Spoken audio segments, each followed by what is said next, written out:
everyone, I'm Chelsea Tornado with At Home Author, and today we're going to talk about 7 different things that you need to consider when you're naming your picture book characters. There's something about choosing the name of a character.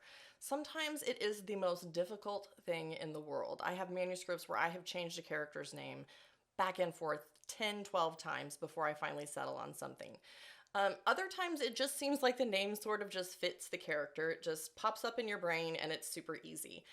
But either way, we need to realize that the names we choose for our characters do have a bigger impact on the story than we might sometimes think. Number 1, is your character a human, an animal, or something else? So just a funny story for you that I think makes this point pretty well. My daughter Tessa has a friend whose dog is named Addison. And for about the first 3 or 4 months of their friendship, I legitimately thought she had a sister, not a dog. So sometimes names just fit animals and sometimes they fit humans. In the same way that you wouldn't want to name a human character something like Fido, you want to make sure that the name that you choose fits the character. The second thing that you want to consider is pronunciation. Picture books are meant to be read 2 different main ways, either read by an adult to a child, in which case they're being read out loud, or maybe a child is starting to become an independent reader and they're reading it on their own. In either of those cases, a name that's really difficult to pronounce is going to trip up the reader and it's going to interrupt the flow of the story, which is not something that we want. So if we can, we always want to try to make sure the names are fairly easy to pronounce. This goes for really strangely spelled names like these, but even more common names like Joaquin, for example, are really difficult for young kids to pronounce and can really throw off the flow of the story. The third thing that you want to take into consideration is whether the name is old-fashioned or trendy.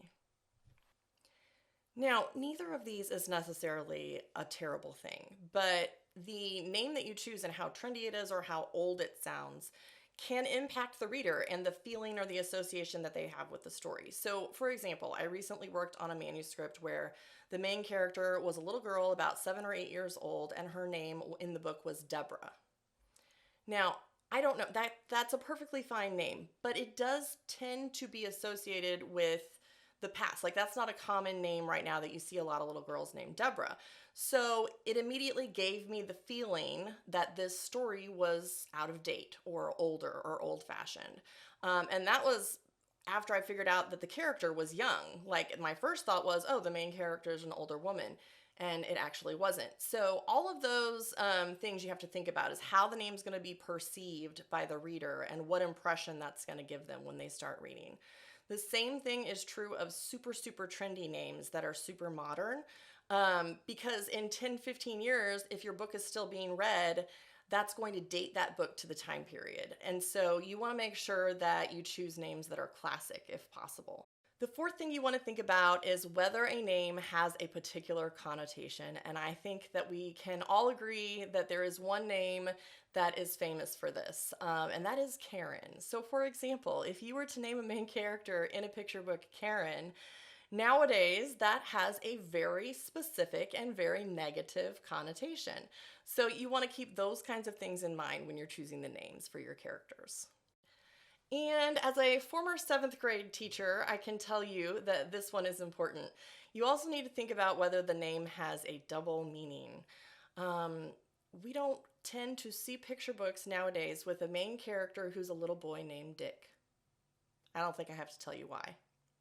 So make sure that the name is not something that has a double meaning that could distract your readers from the real heart of your story. Number 5 is going to be that you really need to consider if the name that you've chosen is already really strongly associated with something else. So some examples of that would be naming your main character Mickey, for example, which is obviously very closely associated with Mickey Mouse. But even things not quite so widely famous, like Nancy is associated with the Fancy Nancy series. Pete is very closely associated with Pete the Cat.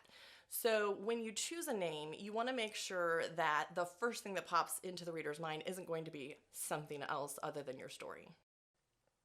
And number 6 is to consider whether the name that you're choosing has specific cultural roots. If you're writing a story that's based on a certain culture, then obviously you want to choose a name from that culture to honor that connection.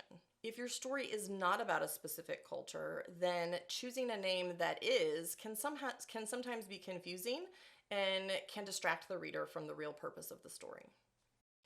And the 7th thing that you need to consider when you're naming your picture book characters is whether the name could be changed to something that would be alliterative or have some kind of rhyme that would strengthen the title or a repeated refrain within the text. So what I mean by that is, let's say that you're writing a book that has some kind of a line that's repeated throughout, and if the name fit into that somehow, maybe if it had a similar sound, a similar rhyme, it would make it a really catchy phrase. Then changing the name to match that line would maybe be worth it. Same thing with titles. If you can change the character's name so that it is alliterative in the title or makes the title stronger, always be willing to think about that. All of these things are important to consider, not because there's some rules about which names you can use in a picture book and which names you can't. You can absolutely use any name you want. But the names that we choose do impact how the reader processes the story. And so it's important to consider it so that the name doesn't become a distraction from the heart of our story. If anything, we want our name to draw the reader in and match the vibe of our story. We want it to support the theme and the setting of our story. And if it doesn't do any of those things, we at the very least don't want it to distract from those things. I hope that this video has been helpful. Don't forget to like and subscribe to our channel for more great information about writing and publishing for kids.